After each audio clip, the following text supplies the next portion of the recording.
Today topic of discussion is bioremediation. In this lecture we discuss about bioremediation, its advantages and disadvantages. Let's move on. Bioremediation technique वो technique होती है जिसमें हम contaminated area जो होता है और वहाँ पर जो कंटेमिनेशन हुई होती है, जो कंटेमिनेंट्स होते हैं, उन कंटेमिनेंट्स की ब्रेक डाउन करने के लिए माइक्रो ऑर्गेनिज्म को पुट इन करते हैं, जिससे वो जो कंटेमिनेंट्स की जो रेशो है वो वहाँ पर कम हो जाती है और वो माइक्रो ऑर्गेनिज्म उस कंटेमिनेंट्स को as a source of energy use करते हैं, as a source of food use करते हैं और वो कंटेमिनेंट्स की जो तादाद है, जो रेशो है, वो वहाँ से कम हो जाती है। एग्जांपल पे आते हैं, जिस तरह ऑयल ट्रांसफ़र के दौरान किसी सी में जो ऑयल सीपेज हो गई है, ठीक है, ऑयल स्पिलिंग हो गई है, वहाँ पर ऑयल जो है सारा स्प्रेड हो गया है, वहाँ पर हम माइक्रो ऑर्गेनिज्म को डालेंगे, ठीक है, वो माइक्रो ऑर्गेनिज्म उस ऑयल को, ठीक है, as a source of food use करेंगे, as a source of energy use करेंगे और उनकी डिग्रेडेशन होगी, उनकी ब्रेक डाउन होती जाएगी, ठीक है, और इससे उनको एनर्जी मिल रही है, उनको फूड मिल रहा है, ठीक है, इससे उनका नंबर इंक्रीज़ करेगा, उनकी ग्रोथ स्टिमुलेट होगी, ठीक है, उनकी ग्रोथ स्टिमुलेट होगी, उनका नंबर इंक्रीज़ करेगा, जो ब्रेक डाउन की रेशो है वो भी इंक्रीज़ कर जाएगी, ठीक है, और वो जो कंटेमिनेटेड एरिया है, वो वहाँ पर जो कंटेमिनेंट्स है उनकी तादाद भी एट देन ख़त्म हो जाएगी। डेफिनेशन पे आते हैं, डिस्ट्रक्शन टेक्निक। बायोरेमेडिएशन जो है डिस्ट्रक्शन टेक्निक है किसकी? कंटेमिनेंट्स की, to stimulate the growth of micro organism, और इससे माइक्रो ऑर्गेनिज्म की ग्रोथ स्टिमुलेट करेगी, उनकी ब्रेक डाउन, उन कंटेमिनेंट्स की ब्रेक डाउन करके जो माइक्रो ऑर्गेनिज्म उसको फूड यूज़ करें ना, as a source of food use करें, as a source of energy use करें, इससे उनकी ग्रोथ स्टिमुलेट करेगी using the contaminants as a source of food and energy. ये सक्सेसफुली यूज़ हो रही है कहाँ कहाँ पर? ग्राउंड वाटर में, इसके अलावा सोइल में, और जो कंटेमिनेटेड एरिया है वहाँ पर जो कंटेमिनेंट्स हैं वो कौन कौन से हो सकते हैं हमारे पास? पेट्रोलियम हाइड्रोकार्बन हो सकता है, ठीक है, कोई भी सॉल्वेंट हो सकता है, पेस्टिसाइड हो सकते हैं जो कि लीकेज सीपेज के दौरान नीचे जा सकते हैं, वुड प्रिजर्वेटिव हो सकते हैं एंड अदर ऑर्गेनिक केमिकल हो सकते हैं। अब जब हमने वहाँ पर माइक्रो ऑर्गेनिज्म डाल दिए, माइक्रो ऑर्गेनिज्म के साथ साथ हमें कुछ और चीज़ें भी, कुछ और कंडीशंस भी मेंटेन करनी पड़ेंगी। वो क्या है?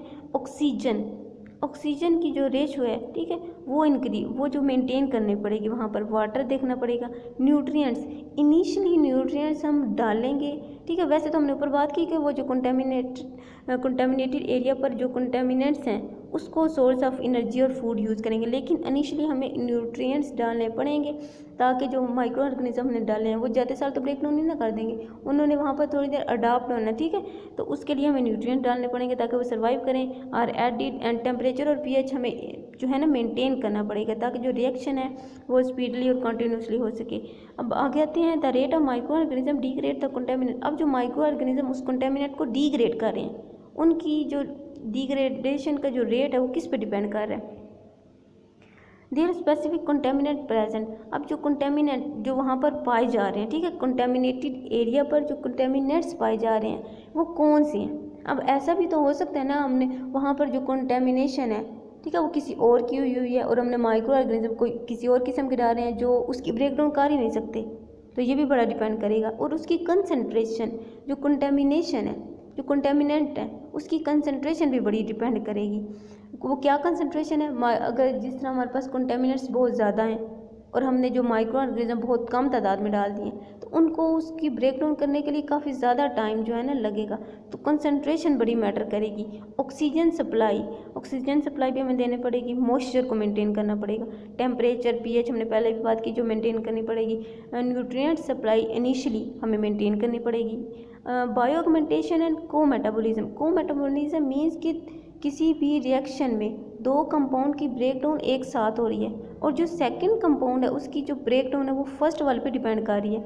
एंड बायोऑगमेंटेशन मीन्स कि हमें जहाँ पर break down already micro organism कर रहे हैं, डिग्रेडेशन हो रही है कंटेमिनेंट्स की, वहाँ पर हम मोर बैक्टीरिया ऐड करेंगे, ठीक है, मोर माइक्रो ऑर्गेनिज्म ऐड करेंगे, इससे जो डिग्रेडेशन का रेट है वो इंक्रीज़ कर जाएगा। एडवांटेजेस पे आते हैं, ठीक है, टिपिकली लोअर कॉस्ट, जस्ट हमने माइक्रो ऑर्गेनिज्म डाले, उनका न्यूट्रिएंट डाला, ऑक्सीजन डाली, पीएच और जो टेम्परेचर है वो मेंटेन कर दिया, तो जो है ये लोअर कॉस्ट होगा। No residual treatment is required.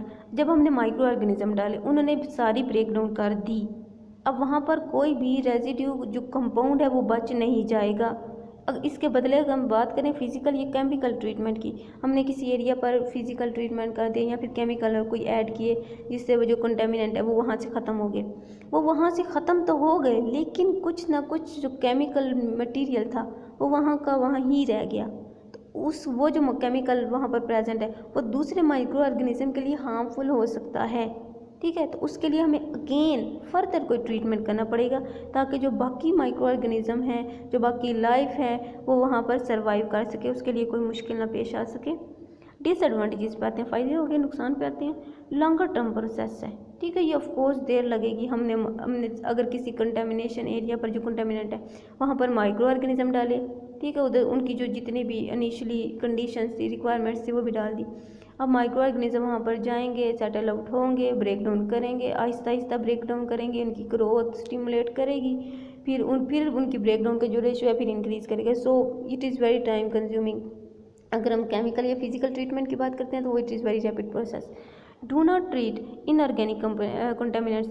अब ये जो माइक्रो ऑर्गेनिज्म है, अगर वहाँ पर जो कंटेमिनेंट है वो इनऑर्गेनिक है, NaCl हो सकता है, वाटर, इसके अलावा कोई और वाटर भी हो सकता है, अगर हम सॉइल की बात करें तो वो ये उसकी ब्रेक डाउन नहीं करते, ठीक है। और इसके अलावा और हमने पहले बात की कि ऑर्गेनिक कंपाउंड की ब्रेक डाउन करते हैं। अब ऐसा नहीं है कि सारे ऑर्गेनिक कंपाउंड की ब्रेक डाउन कर देते हैं, स्पेसिफिक ऑर्गेनिक कंपाउंड होंगे जिसकी ये ब्रेक डाउन करेंगे, ठीक है। अब difficult to determine whether the contaminants have been destroyed, हमें ये मेंटेन करना, ये देखना कि कंटेमिनेंट्स वाकई वहाँ से ख़त्म हो गए, ये ज़रा मुश्किल होता है, ठीक है, क्योंकि माइक्रो ऑर्गेनिज्म डाले हैं। देन है हाईली क्लोरीनेटेड कंपाउंड। अब कुछ ऐसे कंपाउंड हैं जिसमें क्लोरीन रेशो बड़ी ज़्यादा है, सो इसलिए उसकी जो डिग्रेडेबिलिटी है, उसकी जो रेशो है वो बड़ी स्लो होती है, ठीक है। अब सम कंपाउंड्स में भी broken down into more toxic by products. अब हमने माइक्रो ऑर्गेनिज्म डाले हैं, ठीक है, उन्होंने एक डिग्रेडेशन की है, उस डिग्रेडेशन के दौरान जो वहाँ पर कंटेमिनेंट्स था वो उसकी डिग्रेडेशन होकर वो मोर टॉक्सिक में कन्वर्ट हो गया, ठीक है, मोर टॉक्सिक में कन्वर्ट हो गया, so it is very harmful. तो देन एग्जांपल पे आते हैं, जैसे TCE ट्राईसाइक्लोइथाइलिन कन्वर्ट हो जाता है विनाइल क्लोराइड में, it is very toxic. Last point है सेंसिटिव टू सॉइल पैरामीटर। अब जिस सॉइल पर हमने डाले हैं माइक्रो ऑर्गेनिज्म, कुछ माइक्रो ऑर्गेनिज्म उसके लिए भी सेंसिटिव होते हैं। अगर किसी सॉइल पर ह्यूमस प्रेजेंट है, ठीक है, कोई और माइक्रो ऑर्गेनिज्म प्रेजेंट है जिसके साथ उनका कोई जो है कोई रिलेशनशिप हो सकता है, कंपटीशन हो सकता है, इससे भी माइक्रो ऑर्गेनिज्म जो है सेंसिटिव हो सकते हैं। उनकी जो रेशो है, जो उनकी रेट ऑफ बायोडिग्रेडेबिलिटी है, वो भी डिपेंड करेगी इसके ऊपर। नेक्स्ट वीडियो में हम पढ़ेंगे बायोरेमेडिएशन की ही इन सीटू और ex situ techniques. Thank you for watching.